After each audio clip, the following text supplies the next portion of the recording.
Hello everybody, and good Monday morning to you. I'm going to go through some of the lines that we are looking at for this coming week. We do have a game tonight, and I will mention that while I have a chance here. Let me go look at the numbers. At the moment, Carolina, which opened one different books, 1 to 2.5 with a total of 44. And it's 46 right now.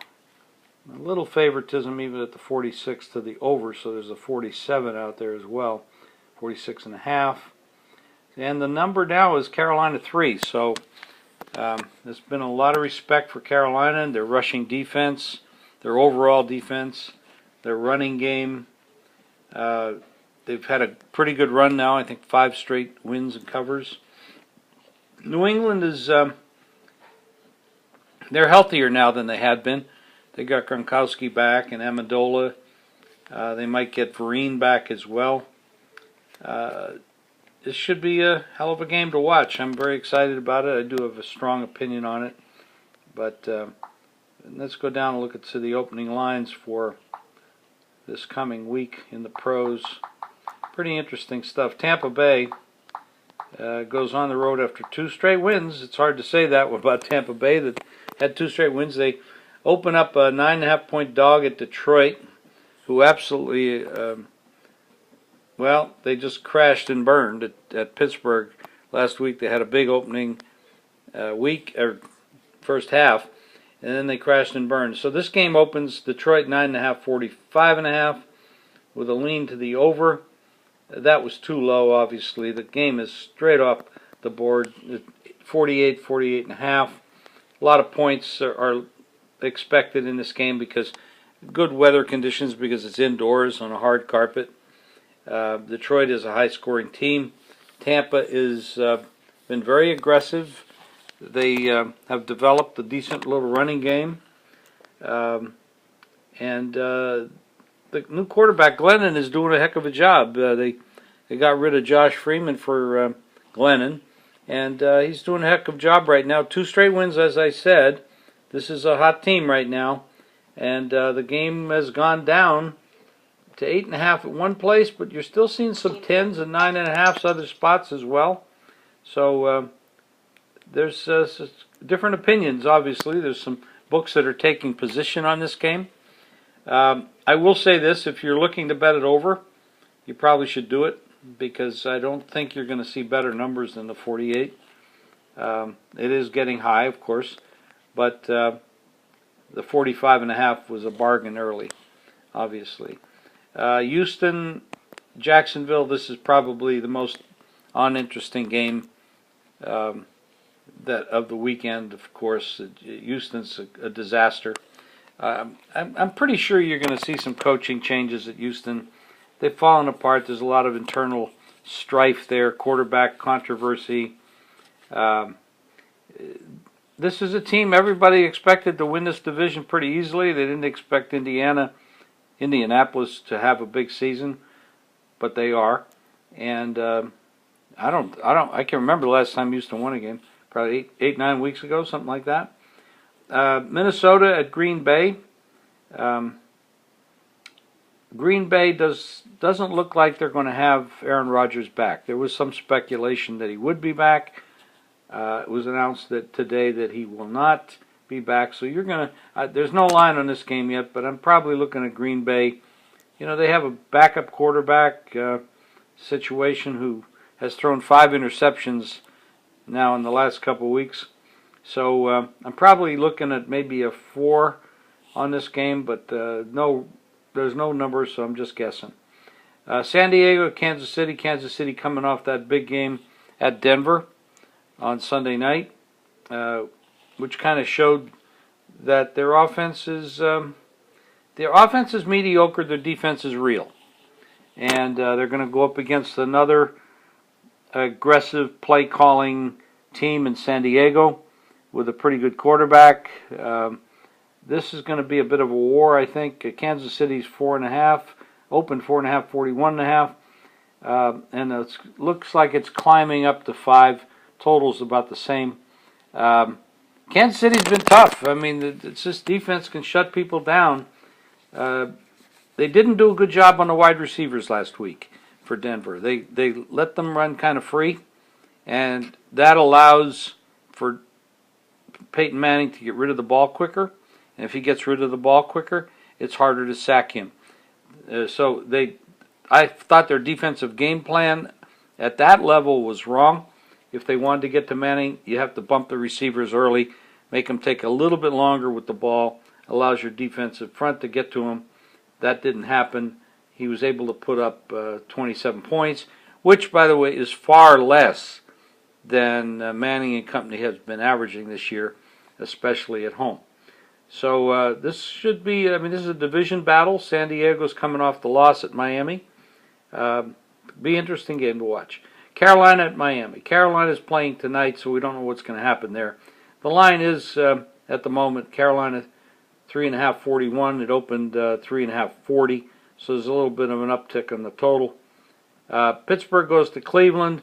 Pittsburgh coming off the big win. Cleveland coming off the disaster at Cincinnati, where they gave up 31 points on 3 first downs. And that was in one quarter, second quarter. Cincinnati scored 31 points in the second quarter, had 3 first downs. Pretty amazing. Well, that was blocked punts, 2 of those. Interceptions. Jason Campbell, he's been around a long time. And he's never been super good. Very average guy, backup at the best, not a starter. And the best starter for Cleveland this year has been Brian Hoyer, who's out. He's a local Cleveland kid. And he came off the bench to replace Whedon. He was the best quarterback they had this year. None of the others are quality, can't play in the NFL as a starter. But Pittsburgh comes in here. They're a 2.5-point dog in some places, 1 in other places. The total is 41.5. This is they're only a couple hundred miles away. They hate each other. This is going to be a big AFC North battle on Sunday. Chicago coming off that terrible weather game that they had against the Ravens. They're going down to St. Louis. The game is 1. St. Louis is favored, or pick 'em, and the total is 46. I'm kind of thinking St. Louis is coming off a bye. Chicago had a tough 5-hour game against the Ravens. Chicago's going to have to pick themselves up and put on a big show here, because this is a road game. St. Louis has been playing a little bit better. They're coming off that Indianapolis win.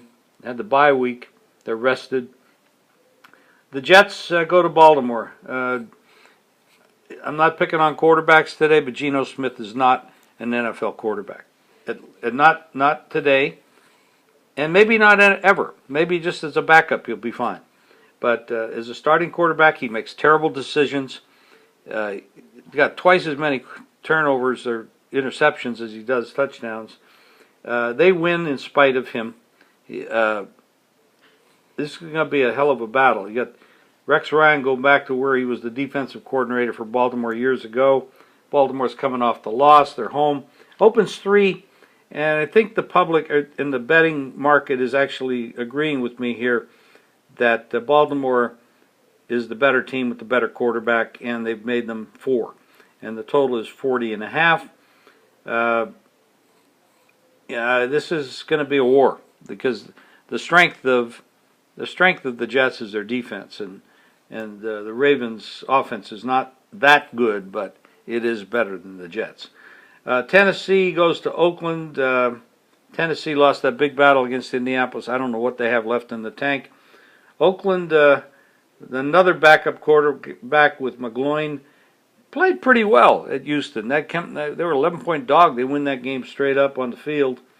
Hard to pick when you get down to this part of the season where teams don't have anything or very much to play for. It's you got to kind of really do a lot of reading and research to know where they're going with this stuff, and who's going to be motivated or not. This is a game where there's going to be motivation coming up here. Indianapolis at Arizona. Indianapolis they've been a winning team for a couple of years now. They find ways to win. They don't always start the games off well, but they do come back and they do find ways to win. They're coming to Arizona. They're a 2.5-point underdog in some places, a 1-point dog in other places. The total's 44.5. I don't quite understand why Arizona is a favorite here.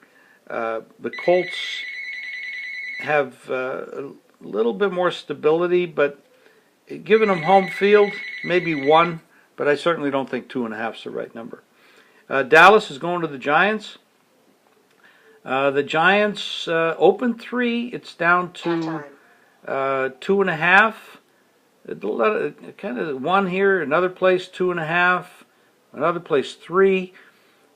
You know, the Giants have been playing well, but they really haven't beaten anybody, and they've been beating backup quarterbacks, kind of like what Kansas City Chiefs have been doing all year, beating backup quarterbacks. Well, that didn't work that well against Peyton Manning.